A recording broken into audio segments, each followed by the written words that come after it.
ખૂબ જ ઉત્સાહ સાથે શિક્ષા એકેડમી ઓનલાઈનના પ્લેટફોર્મ પર તમામ વિદ્યાર્થી મિત્રોનું હાર્દિક સ્વાગત છે. બિલકુલ, સૌનું સ્વાગત છે. સ્પર્ધાત્મક પરીક્ષાના ઉમેદવારો, ખાસ કરીને જેઓ ટેટ અને ટાટ એટલે કે ટીઈટી અને ટીએટી જેવી અત્યંત મહત્વપૂર્ણ પરીક્ષાઓની રાત દિવસ તૈયારી કરી રહ્યા છે, તેમના માટે આજની આ ચર્ચા એકદમ વિશેષ રહેવાની છે. આજે આપણો વિષય છે ગુજરાત બજેટ 2026-27. સ્પર્ધાત્મક પરીક્ષાઓમાં કરંટ અફેર્સ અને અર્થતંત્રના સંદર્ભમાં બજેટનું કેટલું મોટું મહત્વ છે તે આપણે સૌ બહુ સારી રીતે જાણીએ છીએ. હા, અને બજેટના સત્તાવાર દસ્તાવેજમાંથી સીધા જ એમસીક્યુ પૂછાતા હોય છે. સાચી વાત છે. અને મેઇન્સમાં ટૂંક નોંધ લખવા માટે પણ આ જ ડેટા સૌથી વધુ અધિકૃત માનવામાં આવે છે. હું ચોક્કસપણે કહી શકું કે આજનું આ ઊંડાણપૂર્વક વિશ્લેષણ વિદ્યાર્થી મિત્રો માટે પરીક્ષા ખંડમાં ગેમ ચેન્જર સાબિત થઈ શકે છે. Okay, let's unpack this. ચાલો આને વિગતે સમજીએ. આપણી પાસે સત્તાવાર સ્ત્રોતો અને 21 સ્લાઇડ્સનો ડેટા છે, જેને આપણે ડીકોડ કરવાનો છે. બિલકુલ સાચી વાત છે. વિદ્યાર્થી મિત્રો, બજેટ માત્ર આંકડાઓ કે ફાળવણીની રમત નથી, પણ તે રાજ્યના ભવિષ્યનો એક સ્પષ્ટ અને માળખાગત નકશો છે. અહીં રસપ્રદ બાબત એ છે કે આજના આ ઇનડેપ્થ એનાલિસિસનો મુખ્ય હેતુ એ છે કે આપણી પાસે જે સત્તાવાર ડેટા છે તેમાંથી આપણે પરીક્ષાલક્ષી તથ્યો શોધી કાઢીએ. એટલે કે આપણે માત્ર આંકડા ગોખવાના નથી, રાઈટ? હા, એક્ઝેક્ટલી. આપણે માત્ર આંકડાઓ ગોખવાના નથી, પરંતુ એ આંકડાઓ પાછળનું અર્થશાસ્ત્રનો તર્ક અને કન્સેપ્ટ સમજવાનો છે. આપણે એકેય મહત્વની વિગત છોડવાની નથી, જેથી પરીક્ષામાં ગમે ત્યાંથી પ્રશ્ન આવે તો ઉમેદવારો સંપૂર્ણ આત્મવિશ્વાસ સાથે જવાબ આપી શકે. બરાબર છે. તો ચાલો આપણે જરાય સમય બગાડ્યા વિના શરૂઆત કરીએ. હવે આપણે સ્લાઇડ નંબર 1 સમજીએ. આ સ્લાઇડનું શીર્ષક છે ગુજરાત બજેટ 2026-27, સંપૂર્ણ વિશ્લેષણ અને પરીક્ષાલક્ષી તથ્યો. અહીં રજૂ કરતા તરીકે નાણામંત્રી શ્રી કનુભાઈ દેસાઈનું નામ દર્શાવેલું છે અને બજેટનું મુખ્ય લક્ષ્ય વિકસિત ગુજરાતથી વિકસિત ભારત 2047 આપવામાં આવ્યું છે. મારો એક પ્રશ્ન છે અહીં. આ 2047નું વર્ષ અત્યારે વારંવાર ચર્ચામાં રહે છે, તો આની પાછળનું મુખ્ય કારણ શું હોઈ શકે? જુઓ, સ્પર્ધાત્મક પરીક્ષાના ઉમેદવારોએ અહીંથી જ પહેલો એમસીક્યુ પકડી લેવાનો છે. પ્રશ્ન સીધો પૂછાઈ શકે કે ગુજરાતનું 2026-27નું બજેટ વિધાનસભામાં કોણે રજૂ કર્યું? તો જવાબ આવશે નાણામંત્રી શ્રી કનુભાઈ દેસાઈ. બરાબર.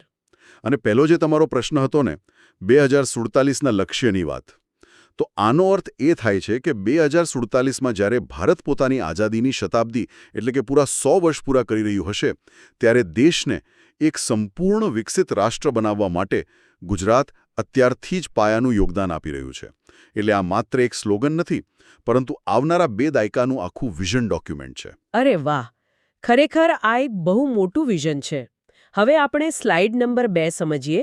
અહીં બજેટની પ્રસ્તાવના અને મુખ્ય ઉદ્દેશ્ય આપેલા છે. વિદ્યાર્થી મિત્રો, આ બજેટનું કદ 4,853 કરોડ રૂપિયા છે.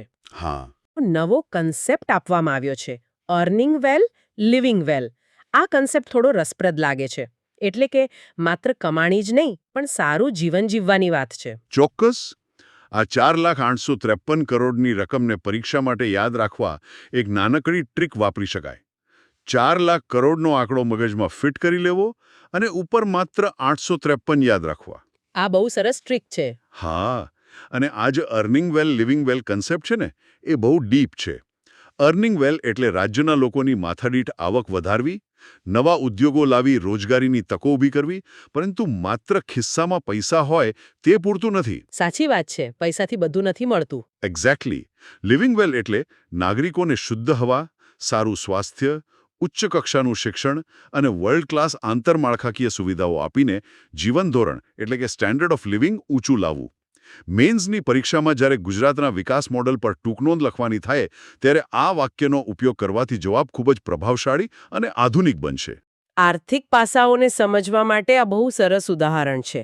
વિદ્યાર્થી મિત્રોએ આ મેન્સ માટે ખાસ નોંધી લેવું. હવે આપણે સ્લાઇડ નંબર 3 સમજીએ. આ સ્લાઇડ ગુજરાતની આર્થિક સ્થિતિનું ચિત્ર રજૂ કરે છે. દેશના કુલ જીડીપીમાં ગુજરાતનો ફાળો 8.2% દર્શાવવામાં આવ્યો છે. રાજ્યની માથાદીઠ આવક 3,10,000 રૂપિયા સુધી પહોંચી ગઈ છે અને સૌથી નોંધપાત્ર બાબત એ છે કે જાહેર દેવું માત્ર 13-14% છે. હવે આ 3,10,000નો આંકડો સાંભળવામાં બહુ મોટો લાગે છે, પણ આ માથાદીઠ આવક ખરેખર ગણાય છે કેવી રીતે? અહીં આપણે બે મહત્વની વિભાવનાઓ એટલે કે કન્સેપ્ટ ક્લેરિટી સમજવી જ પડશે. પહેલું, માથાદીઠ આવક, જેને અંગ્રેજીમાં આપણે પર કેપિટા ઇન્કમ કહીએ છીએ, તે એટલે શું? બહુ સરળ ભાષામાં કહીએ તો રાજ્યની કુલ આવકને રાજ્યની કુલ વસ્તી વડે ભાગવાથી જે સરેરાશ રકમ મળે તેને માથાદીઠ આવક કહેવાય. ઓકે, એટલે આ એક સરેરાશ આંકડો છે. હા, ગુજરાતની 3,10,000ની આવક રાષ્ટ્રીય સરેરાશ કરતાં લગભગ 60% વધારે છે, જે રાજ્યની આર્થિક મજબૂતી દર્શાવે છે. બીજો અઘરો શબ્દ અહીં છે જાહેર દેવું, એટલે કે પબ્લિક ડેટ. હા, આ શબ્દ વારંવાર ન્યૂઝમાં આવતો હોય છે. બિલકુલ. સરકારે પોતાના વિકાસ કાર્યો કે ખર્ચાઓને પહોંચી વળવા બજારમાંથી લીધેલી લોન એટલે જાહેર દેવું. અને આપણે એક સામાન્ય પરિવારના ઉદાહરણથી સમજીએ.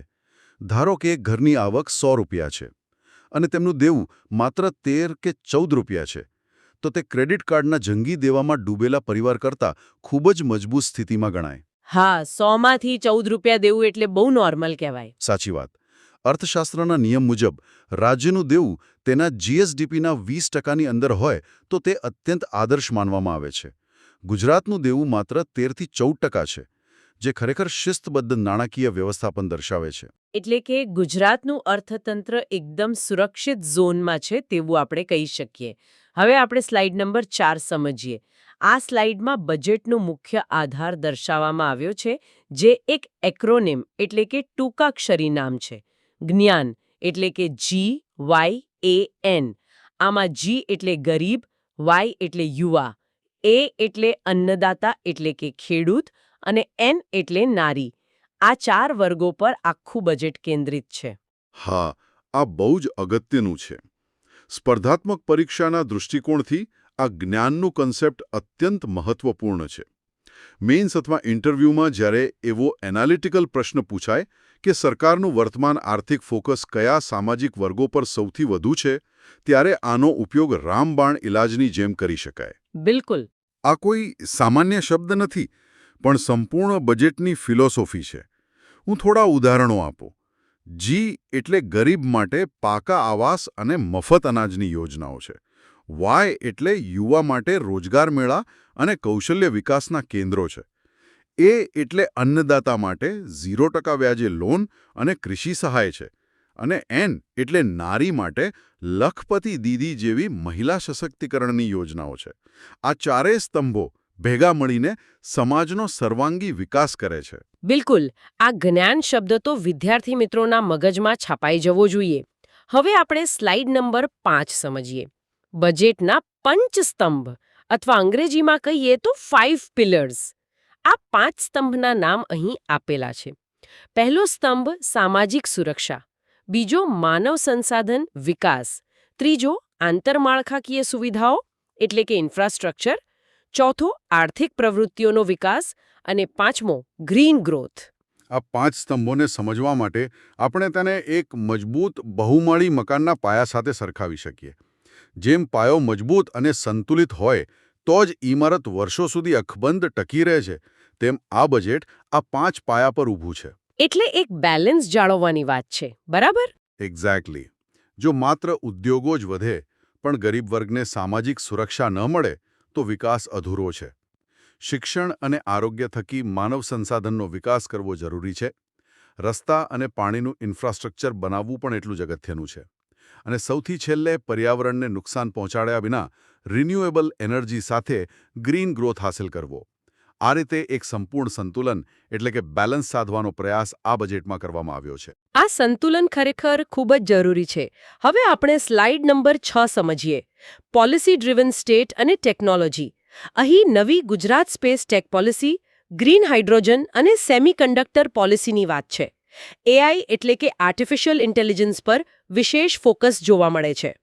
ધોલેરા અને સાણંદને સેમિકોન હબ તરીકે દર્શાવ્યા છે અને સાથે જ પીએમ જનમન અભિયાન અંતર્ગત ગુજરાતને વર્ષ 2025નો બેસ્ટ પરફોર્મિંગ સ્ટેટનો એવોર્ડ મળ્યો છે. ટેકનોલોજી અને આદિજાતિ વિકાસ બંને અહીં સાથે જોવા મળે છે. આ સ્લાઇડ કરંટ અફેર્સ માટે સવાલોનો ખજાનો છે.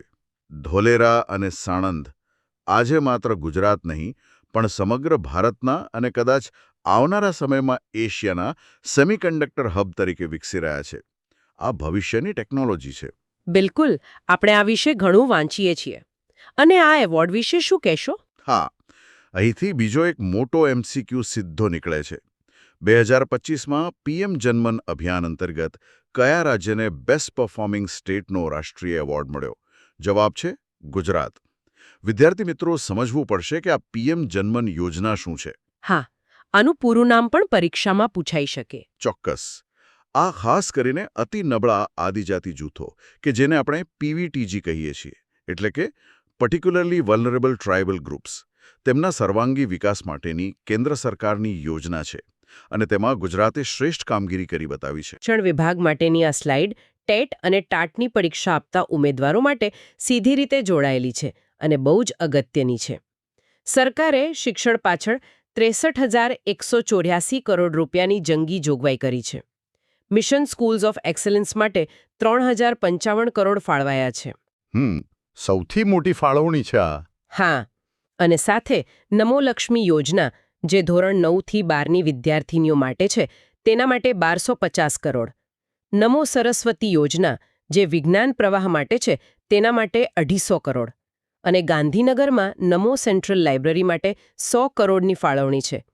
મને અહીં એ પૂછવું છે કે આ બે નમો યોજનાઓ વચ્ચે ઘણીવાર વિદ્યાર્થીઓને કન્ફ્યુઝન થતું હોય છે. આ કન્ફ્યુઝન દૂર કરવું પરીક્ષા માટે અત્યંત જરૂરી છે. શિક્ષણ વિભાગની તૈયારી કરતા ઉમેદવારોએ આ યોજનાઓનો મૂળભૂત તફાવત બિલકુલ ક્લિયર કરી લેવો જોઈએ. નમો લક્ષ્મી યોજના ખાસ કરીને ધોરણ 9થી 12માં અભ્યાસ કરતી કન્યાઓને, એટલે કે માત્ર દીકરીઓને, શિક્ષણમાં આર્થિક પ્રોત્સાહન આપવા માટે છે, જેથી ડ્રોપઆઉટ રેશિયો ઘટાડી શકાય. એટલે લક્ષ્મી આવે તો માત્ર દીકરીઓ યાદ રાખવાની. એક્ઝેક્ટલી. જ્યારે બીજી બાજુ નમો સરસ્વતી યોજના એ ધોરણ 11 અને 12માં વિજ્ઞાન પ્રવાહમાં અભ્યાસ કરતા તમામ વિદ્યાર્થીઓ માટે છે. એટલે કે તેમાં છોકરા અને છોકરીઓ બંનેનો સમાવેશ થાય છે. તેનો હેતુ સાયન્સ ફિલ્ડમાં વિદ્યાર્થીઓનો રસ વધારવાનો છે. અને હા, ગાંધીનગરમાં 100 કરોડના ખર્ચે જે નમો સેન્ટ્રલ લાઇબ્રેરી બનવા જઈ રહી છે, તે આવનારા સમયમાં આધુનિક સુવિધાઓ સાથે જ્ઞાનનું બહુ મોટું કેન્દ્ર બનશે. બિલકુલ. અને સારા શિક્ષણ પછી સારું સ્વાસ્થ્ય પણ એટલું જ જરૂરી છે. તો હવે આપણે સ્લાઇડ નંબર 8 સમજીએ, આરોગ્ય અને પરિવાર કલ્યાણ વિભાગ. આ માટે કુલ જોગવાઈ 25,403 કરોડ રૂપિયા છે. પીએમજેએવાય યોજનામાં હવે 10 લાખ સુધીનું વીમા કવચ આપવાની વાત છે. જીએમઈઆરએસ મેડિકલ કોલેજો અને નવી હોસ્પિટલો માટે 1,851 કરોડ ફાળવ્યા છે.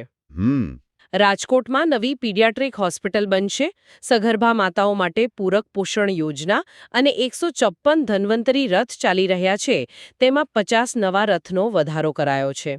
આરોગ્ય ક્ષેત્રે ડાયરેક્ટ એમસીક્યુની વાત કરીએ તો આયુષ્માન કાર્ડ, જેને આપણે પીએમજેએવાય કહીએ છીએ, તેમાં હવે 5 લાખને બદલે 10 લાખનું વીમા કવચ મળે છે. આ આંકડો ઉમેદવારોએ ખાસ યાદ રાખવો. ઇન્ફ્રાસ્ટ્રક્ચરની વાત કરીએ તો રાજ્યમાં જીએમઈઆરએસ, એટલે કે Gujarat medical education and research society, આ મેડિકલ કોલેજોનું માળખું સતત વિસ્તરી રહ્યું છે. અને રાજકોટની હોસ્પિટલની વાત પણ છે અહીંયા. હા, સૌરાષ્ટ્ર માટે મોટા સમાચાર એ છે કે રાજકોટમાં 90 કરોડના જંગી ખર્ચે નવી પીડિયાટ્રિક, એટલે કે બાળરોગની અત્યાધુનિક હોસ્પિટલ બનવા જઈ રહી છે. એક અર્થશાસ્ત્રીની નજરે જોઈએ તો આરોગ્યમાં માત્ર બીમાર પડ્યા પછી અપાતી દવા જ નહીં, પણ પૂરક પોષણ યોજનાનું ખૂબ મોટું મહત્વ છે. જો સગર્ભા માતા અને ગર્ભમાં રહેલા બાળકને શરૂઆતથી જ પૂરતું પોષણ મળે તો ભવિષ્યમાં કુપોષણ અને બાળમૃત્યુ દર જેવી ગંભીર સમસ્યાઓ જડમૂળથી ખતમ કરી શકાય છે. હા, અને તેનાથી રાજ્યના માનવ સંસાધનની ગુણવત્તા પણ સુધરે છે. બિલકુલ સાચું. આ સાવ સાચી વાત છે. Prevention is better than cure. હવે આપણે સ્લાઇડ નંબર 9 સમજીએ. કૃષિ અને સિંચાઈ વિભાગ. ખેડૂતો માટે અહીં 11,000 કરોડ રૂપિયાની કૃષિ રાહત સહાયની વાત છે. ટેકાના ભાવ એટલે કે MSPથી 18,000 કરોડની જંગી ખરીદી કરવામાં આવી છે. કૃષિ યાંત્રિકીકરણ એટલે કે ટ્રેક્ટર વગેરે માટે જોગવાઈ છે. હા. સિંચાઈ ક્ષેત્રે નર્મદા યોજના, સૌની યોજના, સુજલામ સુફલામ અને ભડભૂત બેરેજ યોજનાનો ખાસ ઉલ્લેખ છે. તો આ બધાનો અર્થ શું થાય? ખાસ કરીને આ MSP ખરેખર કામ કેવી રીતે કરે છે? અહીં આપણે MSP એટલે કે મિનિમમ સપોર્ટ પ્રાઇસ, જેને ગુજરાતીમાં લઘુત્તમ ટેકાનો ભાવ કહેવાય છે, તેનો કન્સેપ્ટ સમજવો રહ્યો. MSP એ ખેડૂતો માટે એક પ્રકારની આર્થિક ઢાલ કે ગેરંટી છે. એટલે એક જાતનું સેફટી નેટ છે ખેડૂતો માટે? હા, બિલકુલ. બજારમાં જ્યારે મબલક પાક થાય અને સપ્લાય વધવાને કારણે ભાવ એકદમ ગગડી જાય, ત્યારે સરકાર ખેડૂતો પાસેથી ચોક્કસ નક્કી કરેલા લઘુત્તમ ભાવે મગફળી, કપાસ કે સોયાબીન જેવી પેદાશો ખરીદશે, જેથી ખેડૂતને આર્થિક નુકસાન ન જાય. અને આ સિંચાઈ યોજનાઓ વિશે શું ખાસ યાદ રાખવાનું છે વિદ્યાર્થીઓએ? સિંચાઈ પ્રોજેક્ટ્સમાંથી ભૂગોળના ઘણા MCQ નીકળે છે. ઉમેદવારોએ ખાસ ધ્યાન રાખવું કે સમગ્ર ગુજરાત માટે નર્મદા યોજના તો જીવાદોરી છે જ, પરંતુ ખાસ સૌરાષ્ટ્રના ડેમો ભરવા માટે સૌની યોજના એટલે કે સૌરાષ્ટ્ર નર્મદા અવતરણ ઇરિગેશન છે. એવી જ રીતે ઉત્તર ગુજરાતના શુષ્ક વિસ્તારો માટે સુજલામ સુફલામ યોજના છે અને દક્ષિણ ગુજરાતમાં નર્મદા નદી પર દરિયાનું ખારું પાણી આવતું અટકાવવા અને મીઠા પાણીના સરોવરના નિર્માણ માટે ભરૂચ પાસે ભડભૂત બેરાજ યોજના ચાલી રહી છે. ઓકે, એટલે આ ભૌગોલિક મેચિંગના પ્રશ્નો વારંવાર પૂછાતા હોય છે. હા, આ જોડકા-જોડો પ્રકારના પ્રશ્નો માટે બહુ જ ફેવરેટ ટોપિક છે. હવે આપણે સ્લાઇડ નંબર 10 સમજીએ. શહેરી વિકાસ અને આંતરમાળખાકીય સુવિધા. શહેરી વિકાસ માટે કુલ 33,504 કરોડ ફાળવાયા છે. તેમાંથી સ્વર્ણિમ જયંતી મુખ્યમંત્રી શહેરી વિકાસ યોજના માટે જ 16,116 કરોડ છે. અડધા કરતાં વધારે રકમ અહીં ફાળવાઈ છે. હા, આ સિવાય અમદાવાદ અને સુરત PMAY એટલે કે પ્રધાનમંત્રી આવાસ યોજના અર્બનના આવાસો અને 12 મ્યુનિસિપલ કોર્પોરેશનમાં કમાન્ડ એન્ડ કંટ્રોલ સેન્ટરની જોગવાઈ છે. જ્યારે મેં આ 12 મહાનગરપાલિકાઓમાં કમાન્ડ એન્ડ કંટ્રોલ સેન્ટરની વાત વાંચી ત્યારે મને તરત જ સ્માર્ટ સિટી મોડેલ યાદ આવ્યું. શું આનો અર્થ એ છે કે હવે ટ્રાફિક અને સિક્યોરિટી બધું સેન્ટ્રલાઇઝ થશે? તમારું અવલોકન એકદમ સચોટ છે. આ command and control centre A smart city પ્રોજેક્ટનું જ હૃદય છે. આ સેન્ટર્સ શહેરમાં ટ્રાફિક વ્યવસ્થા, કચરાના નિકાલની ગાડીઓનું GPS ટ્રેકિંગ અને સેંકડો CCTV કેમેરા દ્વારા કાયદો અને વ્યવસ્થાનું એક જ જગ્યાએથી રિયલ ટાઈમ મોનિટરિંગ કરે છે. એટલે બધું જ ડિજિટલ અને સેન્ટ્રલાઇઝ થઈ જશે? હા, બિલકુલ. આ ઉપરાંત સ્વર્ણિમ જયંતી મુખ્યમંત્રી શહેરી વિકાસ યોજના એ મેઇન્સ પરીક્ષા માટે બહુ જ અગત્યની શોર્ટનોટ બની શકે છે. આ યોજના થકી ગુજરાતના નાના નગરો અને મોટા શહેરોમાં રસ્તા, પીવાના પાણીની વ્યવસ્થા, ગટર વ્યવસ્થા અને ટ્રાફિકની સમસ્યા હલ કરવા નવા ઓવરબ્રિજનું નિર્માણ થાય છે. એટલે આ યોજનાએ છેલ્લા દાયકામાં ગુજરાતના શહેરોનો ચહેરો બદલી નાખ્યો છે એમ કહેવાય? હા, 100%. આ બહુ ક્રાંતિકારી યોજના છે. અદ્ભુત. હવે આપણે સ્લાઇડ નંબર 11 સમજીએ. મહિલા અને બાળ વિકાસ. ગંગા સ્વરૂપા યોજનામાં વિધવા બહેનોને સહાય ચાલુ છે. અહીં એક નવી યોજનાનું નામ દેખાય છે, નમો કૌશલ્ય લક્ષ્મી યોજના. આ ઉપરાંત મિશન મંગલમ હેઠળ લખપતિ દીદી યોજના, 2000 નવી આંગણવાડીઓનું નિર્માણ અને મુખ્યમંત્રી પૌષ્ટિક આહાર યોજના પણ સામેલ છે. આ સ્લાઇડમાં પરીક્ષકોની નજર સૌથી પહેલા નવી યોજના પર જ જશે. હા, નમો કૌશલ્ય લક્ષ્મી, રાઈટ? બિલકુલ. અને તે છે નમો કૌશલ્ય લક્ષ્મી. સ્પર્ધાત્મક પરીક્ષાના ઉમેદવારો એક સુવર્ણ નિયમ ગાંઠે બાંધી લે કે જ્યારે પણ કોઈ નવી યોજના બજેટમાં જાહેર થાય ત્યારે આગામી પરીક્ષાઓમાં તેના પૂછાવાની શક્યતા 100% હોય છે. તો આ યોજના વિશે થોડી વધુ માહિતી આપો. ચોક્કસ. આ યોજના ખાસ કરીને જે દીકરીઓ ITI એટલે કે ઇન્ડસ્ટ્રીયલ ટ્રેનિંગ ઇન્સ્ટિટ્યૂટમાં વ્યવસાયિક અભ્યાસ કરી રહી છે તેમને આર્થિક સહાય પૂરી પાડવા માટે શરૂ કરાઈ છે, જેથી કન્યાઓ માત્ર પુસ્તકીય જ્ઞાન નહીં પણ ટેકનિકલ કૌશલ્ય મેળવે. હા, પ્રેક્ટિકલ નોલેજ બહુ જ જરૂરી છે. સાચી વાત. ઉપરાંત રાજ્યમાં 2000 નવી આંગણવાડીઓનું નિર્માણ એ માત્ર પાયાના શિક્ષણ માટે જ નહીં પણ રમતગમત અને પોષણ થકી બાળકોના શારીરિક અને માનસિક વિકાસનું પ્રથમ પગથિયું અત્યંત મજબૂત કરવા માટેનું મોટું કદમ છે. તો નમો યોજનાઓના લિસ્ટમાં આ એક નવો ઉમેરો છે. વિદ્યાર્થી મિત્રો, આ ખાસ નોંધે. હવે આપણે સ્લાઇડ નંબર 12 સમજીએ. આદિજાતિ અને સામાજિક ન્યાય વિભાગ વનબંધુ કલ્યાણ યોજના થકી આદિજાતિ વિસ્તારોનો સર્વાંગી વિકાસ થઈ રહ્યો છે. પોસ્ટ મેટ્રિક શિષ્યવૃત્તિની જોગવાઈ છે. શિક્ષણ ક્ષેત્રે રાજપીપળા ખાતે બિરસા મુંડા આદિજાતિ યુનિવર્સિટીનું નિર્માણ અને 15 આદિજાતિ તાલુકાઓમાં તેમની જ લાઇબ્રેરીની વાત છે. અને સામાજિક ન્યાય માટે આંબેડકર આવાસ યોજના દર્શાવેલ છે. અહીંથી જનરલ નોલેજનો ડાયરેક્ટ MCQ તૈયાર થાય છે. પ્રશ્ન સીધો પૂછાશે કે ગુજરાતમાં બિરસા મુંડા આદિજાતિ યુનિવર્સિટી ક્યાં આવેલી છે? હા, એનો જવાબ આવશે રાજપીપળા. બરાબર? હા, બિલકુલ. રાજપીપળા એટલે કે નર્મદા જિલ્લો. આ ભૌગોલિક સ્થાન યાદ રાખવું. વધુમાં પૂર્વ પટ્ટીના 15 આદિજાતિ તાલુકાઓમાં ભગવાન બિરસા મુંડા લાઇબ્રેરીની સ્થાપના થશે. આનો ફાયદો એ છે કે અંતરિયાળ વિસ્તારોના એટલે કે છેવાડાના વિદ્યાર્થીઓ કે જેઓ મોટા શહેરોમાં વાંચવા નથી જઈ શકતા તેમના સુધી સીધી જ જ્ઞાનની પહોંચ વધશે. આ બહુ જ સારી પહેલ છે. અને આ આંબેડકર આવાસ યોજના વિશે શું કહેશો? સામાજિક ન્યાયના ભાગરૂપે આંબેડકર આવાસ યોજના અનુસૂચિત જાતિના પરિવારોને માથે છત એટલે કે પાકું મકાન પૂરું પાડવાની એક ઉત્તમ પહેલ છે. હવે આપણે સ્લાઇડ નંબર 13 સમજીએ. ઉદ્યોગ અને રોજગાર 13,942 કરોડની ફાળવણી છે. અહીં એક મહત્વની યોજના છે. વીબીજી રામજી યોજના એટલે કે વિકસિત ભારત ગેરંટી ફોર રોજગાર આજીવિકા મિશન. આમાં કામના દિવસો 100થી વધારીને 125 કરવામાં આવ્યા છે. આ આંકડો બહુ અગત્યનો છે. હા, MSME એટલે કે નાના ઉદ્યોગોને સપોર્ટ, નવી ટેક્સટાઇલ પોલિસી અને દાહોદ, અરવલ્લી સહિત 5 નવી ઔદ્યોગિક વસાહતો એટલે કે GIDC બનાવવાની જાહેરાત છે. આપણે અગાઉ મનરેગામાં 100 દિવસ સાંભળ્યા હતા, તો આ વધારાના 25 દિવસ અર્થતંત્રમાં શું ફરક પાડશે? જો આપણે આને મોટા ચિત્ર સાથે જોડીએ તો વિભાવનાની સ્પષ્ટતા માટે આ વીબીજી રામજી યોજના સમજવી બહુ રસપ્રદ રહેશે. બરાબર, અગાઉ આપણે મનરેગા યોજના વિશે સાંભળ્યું છે, જેમાં ગામડામાં 100 દિવસની રોજગારી મળતી હતી. હવે ગુજરાત સરકાર દ્વારા આ નવી ગ્રામીણ આજીવિકા યોજના અંતર્ગત કામના દિવસો 100થી વધારીને 125 કરવામાં આવ્યા છે. એટલે 25 દિવસની એક્સ્ટ્રા ઇન્કમ થશે લોકોને? બિલકુલ. આ 25 દિવસની વધારાની આવક ગ્રામીણ પરિવારોની ખરીદ શક્તિ વધારશે, જે અંતે બજારમાં માંગ ઊભી કરશે. આ સીધો MCQ બની શકે છે. બીજું, દાહોદ અને અરવલ્લી જેવા આદિવાસી અને પછાત વિસ્તારોમાં નવી 5 GIDC એટલે કે ગુજરાત ઔદ્યોગિક વિકાસ નિગમ બનવાથી મોટો ફાયદો એ થશે કે ઉદ્યોગો માત્ર અમદાવાદ કે સુરત જેવા મોટા શહેરો પૂરતા સીમિત નહીં રહે. એટલે કે ગ્રામીણ વિસ્તારોમાં જ રોજગારી ઊભી થશે. હા, ગ્રામીણ વિસ્તારોમાં જ રોજગારીનું સર્જન થશે, જેથી શહેરો તરફ થતું સ્થળાંતર ઘટશે. આને અર્થશાસ્ત્રની ભાષામાં વિકાસનું ભૌગોલિક વિકેન્દ્રીકરણ કહેવાય.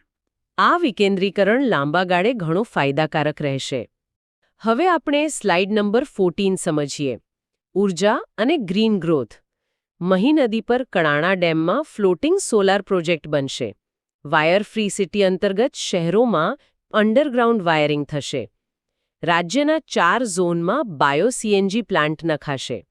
વાવ, થરાદ અને કચ્છમાં ગ્રાસલેન્ડ રિસ્ટોરેશન થશે. હા, આ પર્યાવરણ માટે બહુ મોટા કદમ છે. બિલકુલ. અને અંબાજી ખાતે પ્રથમ અંડરગ્રાઉન્ડ કોપર ઝિંક ખાણ શરૂ થશે. મને અહીં એક પ્રશ્ન એ થાય છે કે જમીન પર સોલાર પેનલ લગાવવાને બદલે પાણી પર એટલે કે ફ્લોટિંગ સોલાર પ્રોજેક્ટ શા માટે? કન્સેપ્ટ છે અને પર્યાવરણના પ્રશ્નો આજકાલ પરીક્ષામાં બહુ ટ્રેન્ડમાં છે. મહી નદી પર આવેલા કણાણા ડેમમાં 150 કરોડના ખર્ચે જે ફ્લોટિંગ સોલાર પ્રોજેક્ટ બનશે તે 2 મોટા ફાયદા આપે છે. એક તો જમીન સંપાદનની સમસ્યા હલ થાય છે. હા, જમીન બચે છે. અને બીજું, પાણી પર તરતી સોલાર પેનલો ડેમનો સૂર્યપ્રકાશને રોકે છે, જેથી ઉનાળામાં ડેમમાંથી પાણીનું બાષ્પીભવન ખૂબ જ ઘટી જાય છે. એટલે વીજળી પણ મળે અને પાણી પણ બચે. વાહ, આ તો એક તીરથી 2 શિકાર જેવી વાત થઈ. સાવ સાચી વાત. બીજી તરફ 4 ઝોનમાં બાયો-સીએનજી પ્લાન્ટ અને કચ્છ બનાસકાંઠામાં ગ્રાસલેન્ડ એટલે કે ઘાસિયા મેદાનનું પુનર્નિર્માણ એ પર્યાવરણ અને પશુપાલન સુરક્ષાના ઉત્તમ ઉદાહરણો છે. અને અંબાજી ખાતે ગુજરાતની સૌપ્રથમ અંડરગ્રાઉન્ડ કોપર ઝિંક માઇનિંગની શરૂઆત એ ભૂસ્તરશાસ્ત્ર અને ખનિજ સંપત્તિના ક્ષેત્રે બહુ ઐતિહાસિક કદમ છે. વર્ષ 2026ને ગુજરાત પ્રવાસન વર્ષ તરીકે જાહેર કરાયું છે. 2036ના ઓલિમ્પિક્સ માટે અમદાવાદને રેડી સિટી બનાવવાની જંગી તૈયારીઓ છે. સ્ટેચ્યુ ઓફ યુનિટી અને અંબાજી કોરિડોરનો વધુ વિકાસ થશે. વેડ ઇન ગુજરાત નામનું કેમ્પેન લોન્ચ કરાયું છે અને લોથલ ખાતે નેશનલ મેરીટાઈમ હેરિટેજ મ્યુઝિયમ બની રહ્યું છે. આ સ્લાઇડ ઐતિહાસિક અને સાંસ્કૃતિક માહિતીથી ભરપૂર છે. સૌથી પહેલાં તો વર્ષ યાદ રાખવું કે 2026 એ ગુજરાત પ્રવાસન વર્ષ છે. 2036ના ઓલિમ્પિક્સની યજમાની માટે અમદાવાદમાં આંતરરાષ્ટ્રીય કક્ષાનું SVP એટલે કે સરદાર વલ્લભભાઈ પટેલ સ્પોર્ટ્સ એન્ક્લેવ આકાર લઈ રહ્યો છે. હા, અને આ વેડ ઇન ગુજરાત શું છે? ડેસ્ટિનેશન વેડિંગ જેવું કંઈક છે? બિલકુલ એ જ છે. અર્થતંત્રમાં એક નવો ટ્રેન્ડ આવ્યો છે ડેસ્ટિનેશન વેડિંગનો, જેમાં લોકો કરોડો રૂપિયા ખર્ચે છે. આ ઇકોનોમીને આકર્ષવા માટે ગુજરાતે વેડ ઇન ગુજરાત કેમ્પેન શરૂ કર્યું છે, જેથી સ્થાનિક હોસ્પિટાલિટી અને ઇવેન્ટ ઇન્ડસ્ટ્રીને બહુ મોટો વેગ મળે. અને આ લોથલવાળો મુદ્દો પણ બહુ ચર્ચામાં છે, રાઈટ? હા, ઇતિહાસને સીધો કરંટ અફેર્સ સાથે જોડતો મુદ્દો એટલે લોથલ. સિંધુ ખીણની સંસ્કૃતિના આ પ્રાચીન બંદર ખાતે નેશનલ મેરીટાઈમ હેરિટેજ મ્યુઝિયમ બની રહ્યું છે, જે ભારતનો 5000 વર્ષ જૂનો ભવ્ય દરિયાઈ વ્યાપારનો ઇતિહાસ આખી દુનિયા સમક્ષ રજૂ કરશે. પરીક્ષામાં લોથલ વિશે આ વખતે પ્રશ્ન આવવાની પૂરી સંભાવના છે. તો ઇતિહાસ અને કરંટ અફેર્સનું આ ઉત્તમ સંયોજન છે. હવે આપણે સ્લાઇડ નંબર 16 સમજીએ. સુશાસન અને વહીવટી સુધારા એટલે કે ગવર્નન્સ. અહીં ગ્રીડ અથવા GRITની રચનાની વાત છે. ગુજરાત રાજ્ય ઇન્સ્ટિટ્યુશન ટ્રાન્સફોર્મેશન 6 ક્ષેત્રો માટે ઇકોનોમિક માસ્ટર પ્લાન બનાવાયો છે. હા, આ એક બહુ મોટો સંસ્થાગત સુધારો છે. ગુજરાત ફંડ ઊભું કરાયું છે. ઇઝ ઓફ ડુઇંગ બિઝનેસ માટે ગુજરાત જન વિશ્વાસ અધિનિયમ અને નવી એક્સપોર્ટ કાઉન્સિલની સ્થાપના થશે. મારો પ્રશ્ન એ છે કે આ GRIT સંસ્થા બરાબર શું કામ કરશે? જુઓ વિદ્યાર્થી મિત્રો, અહીં આપણે આ ગ્રીડનો કન્સેપ્ટ બરાબર સમજવો પડશે. જેવી રીતે કેન્દ્ર સ્તરે વર્ષો જૂના આયોજન પંચની જગ્યાએ નવું અને આધુનિક નીતિ આયોગ કામ કરી રહ્યું છે, બરાબર તેની જ તર્જ પર ગુજરાત સ્તરે નીતિ નિર્માણ, ડેટા એનાલિસિસ અને થિંક ટેન્ક તરીકે આ ગ્રીડની રચના કરવામાં આવી છે. ઓકે, એટલે આ સ્ટેટ લેવલનું નીતિ આયોગ છે એવું કહી શકાય? એક્ઝેક્ટલી. તે રાજ્યના ભવિષ્યની રૂપરેખા તૈયાર કરશે. બીજી વાત, ઇઝ ઓફ ડુઇંગ બિઝનેસ એટલે ઉદ્યોગકારોને ફાઇલોમાં અટવાયા વિના સરળતાથી ઓનલાઈન મંજૂરીઓ મળવી. આ માટે કાયદાકીય અડચણો દૂર કરી અર્થવ્યવસ્થાને ગતિ આપવા આ નવા કાયદાકીય સુધારાઓ અને નવી એક્સપોર્ટ કાઉન્સિલની સ્થાપના થઈ રહી છે, જે ગુજરાતની નિકાસને દુનિયાના ખૂણે ખૂણે પહોંચાડવામાં મદદ કરશે. આનાથી વ્યાપાર વધશે અને રોજગારી પણ. હવે આપણે સ્લાઇડ નંબર 17 સમજીએ. મુખ્ય નમો યોજનાઓ એક નજરે. બજેટના મૂળ દસ્તાવેજમાં જ આ એક કોષ્ટક આપેલું છે, જેમાં ત્રણેય યોજનાઓની સરખામણી છે. નમો લક્ષ્મી યોજના, કન્યા શિક્ષણ પ્રોત્સાહન માટે, જે ધોરણ 9 થી 12 માટે છે, તેમાં 1250 કરોડ. હા. નમો સરસ્વતી યોજના, જે વિજ્ઞાન પ્રવાહના વિદ્યાર્થીઓ માટે છે, તેમાં 250 કરોડ. અને નમો કૌશલ્ય લક્ષ્મી, જે ITIમાં અભ્યાસ કરતી દીકરીઓ માટે છે, તેમાં 40 કરોડ. સરકારે જાતે જ આ ટેબલ આપ્યું છે. હા, અને આ ટેબલ આપવાનો હેતુ જે છે કે આ ત્રણેય યોજનાઓ ફ્લેગશિપ છે. પરીક્ષાના છેલ્લા દિવસોમાં ક્વિક રિવિઝન માટે અને કન્ફ્યુઝન ટાળવા આવા તુલનાત્મક કોષ્ટકો અત્યંત ઉપયોગી સાબિત થાય છે.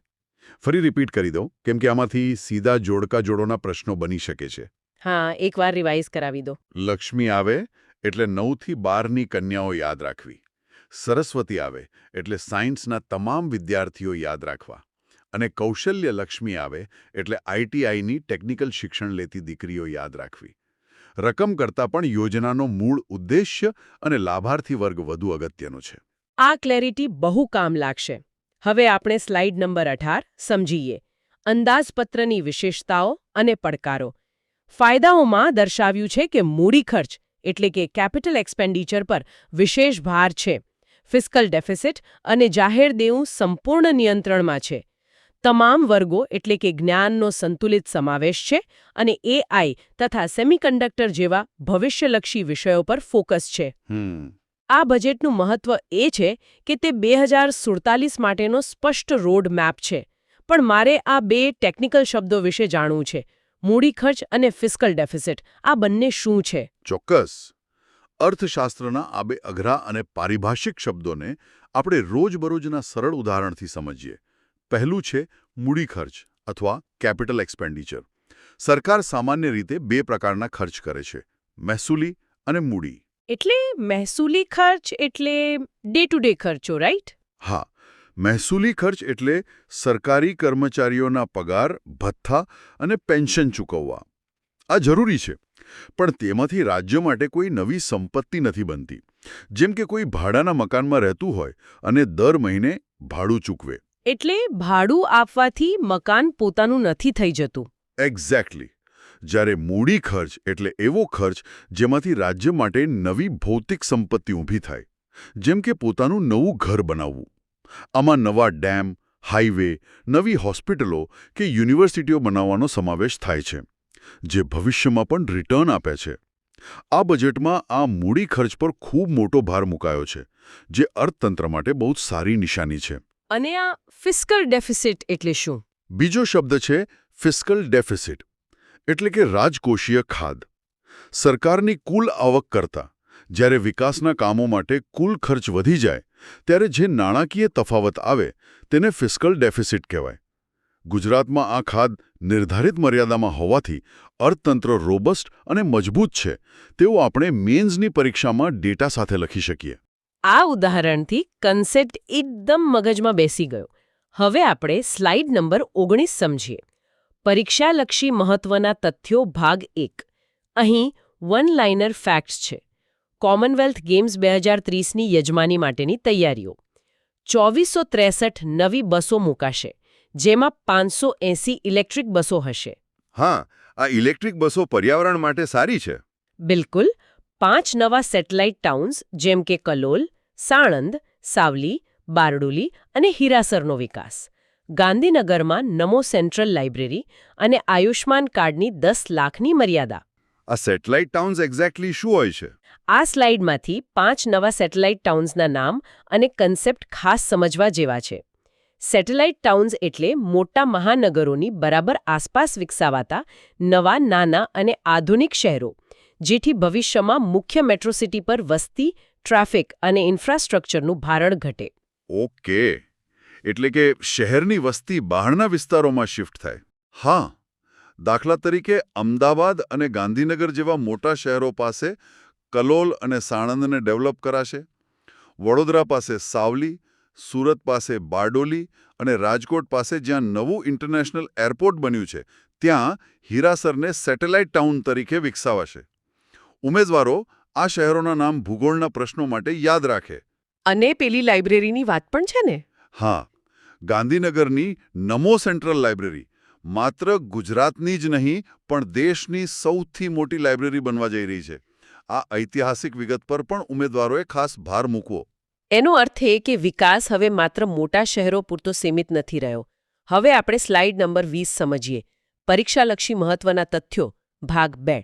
રાજપીપળા ખાતે Birsa Munda university, LD engineering college Ahmedabad ખાતે IITના મોડલ પર રિસર્ચ પાર્ક.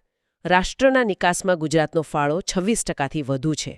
આ આંકડો બહુ જ જબરદસ્ત છે. હા, ખરેખર. ગ્રામીણ અને શહેરી મળીને 3,15,000 નવા આવાસોનો ટાર્ગેટ અને સ્ટેટ ડિઝાસ્ટર મિટિગેશન ફંડ માટે 1855 કરોડ રખાયા છે. આમાં સૌથી વધુ આશ્ચર્ય પમાડે તેવો આંકડો નિકાસ એટલે કે એક્સપોર્ટનો છે. તમે વિચારો કે ભારતના કુલ એક્સપોર્ટમાં 28 રાજ્યો છે, છતાં માત્ર એકલું ગુજરાત 26%થી વધુ યોગદાન આપે છે. આ આંકડો સાબિત કરે છે કે મેન્યુફેક્ચરિંગ, ફાર્મા અને ટ્રેડિંગમાં ગુજરાત દેશનું વાસ્તવિક એન્જિન છે.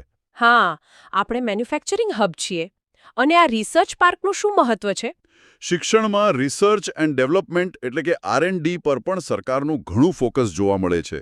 અમદાવાદની વર્ષો જૂની અને પ્રતિષ્ઠિત LD એન્જિનિયરિંગ કોલેજ ખાતે જે નવો રિસર્ચ પાર્ક બનશે, તે બિલકુલ IIT કક્ષાની સુવિધાઓ વિદ્યાર્થીઓને આપશે.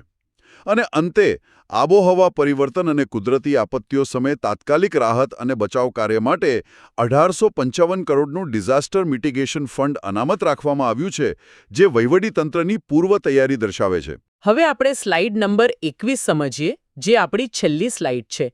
પરીક્ષાલક્ષી મહત્વના તથ્યો ભાગ 3, જેમાં મુખ્ય સંસ્થાઓ અને મોટા ભંડોળની વાત છે. વિકસિત ગુજરાત ફંડ માટે 50,000 કરોડનું લાંબા ગાળાનું આયોજન છે.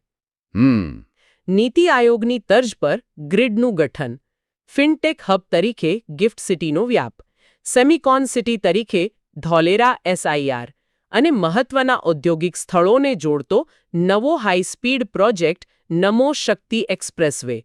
આ બધું જોતા એકદમ ભવિષ્યનું ચિત્ર દેખાઈ રહ્યું છે. આ બધા ડોટ્સ કેવી રીતે કનેક્ટ થાય છે? જો આપણે આ તમામ મેગા પ્રોજેક્ટ્સના ડોટ્સ કનેક્ટ કરીએ તો આપણને 2047ના વિકસિત ગુજરાતનું પિક્ચર એકદમ ક્લિયર દેખાય છે. વિકસિત ગુજરાત ફંડ દ્વારા લાંબા ગાળાના મોટા ઇન્ફ્રાસ્ટ્રક્ચર પ્રોજેક્ટ્સને નાણાં પૂરા પાડવામાં આવશે, જેથી પ્રોજેક્ટ્સ અધવચ્ચે અટકે નહીં. એટલે ફંડિંગની કોઈ કમી ન રહે. બિલકુલ.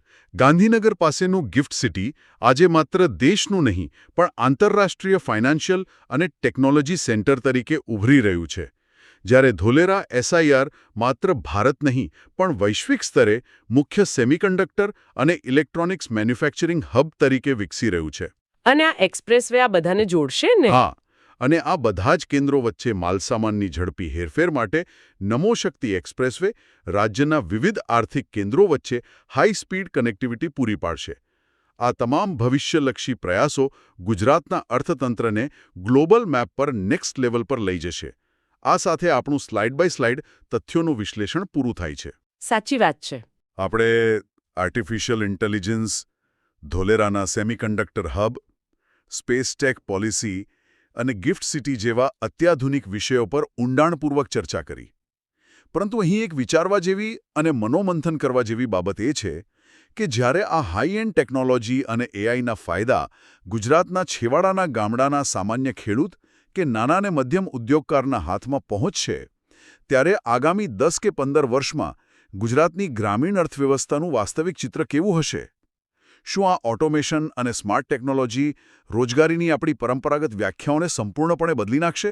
શું નવા પ્રકારની સ્કિલ્સ શીખવી ફરજિયાત બની જશે? સ્પર્ધાત્મક પરીક્ષાના ઉમેદવારો તરીકે આપે આ દિશામાં તર્કબદ્ધ અને એકદમ સ્વતંત્ર રીતે વિચારવું જોઈએ, જે તમને મેઇન્સ અને ઇન્ટરવ્યૂમાં નિર્ણાયક જવાબો લખવામાં ખૂબ મદદરૂપ થશે. ખરેખર આ એક ખૂબ જ ઊંડો અને વિચારવાલાયક પ્રશ્ન છે, જેના પર તમામ ઉમેદવારોએ પોતાની રીતે ચોક્કસ મનોમંથન કરવું જોઈએ. આપણે માત્ર ડેટાની નહીં પણ ભવિષ્યના ટ્રેન્ડની પણ વાત કરી છે. તો વિદ્યાર્થી મિત્રો, આ સાથે આપણી ગુજરાત બજેટ 2026-27ની આ અત્યંત મહત્વપૂર્ણ અને રસપ્રદ ચર્ચા અહીં પૂર્ણ થાય છે. શિક્ષા એકેડમી ઓનલાઈનના પ્લેટફોર્મ સાથે જોડાયેલા તમામ વિદ્યાર્થી મિત્રોને તેમની આવનારી ટેટ અને ટાટ તેમજ અન્ય તમામ સ્પર્ધાત્મક પરીક્ષાઓ માટે અમારા તરફથી ખૂબ ખૂબ હાર્દિક શુભેચ્છાઓ. પૂરા આત્મવિશ્વાસ સાથે તૈયારી કરતા રહો, નવા કોન્સેપ્ટ સમજતા રહો, આગળ વધતા રહો. Best of luck. All the best.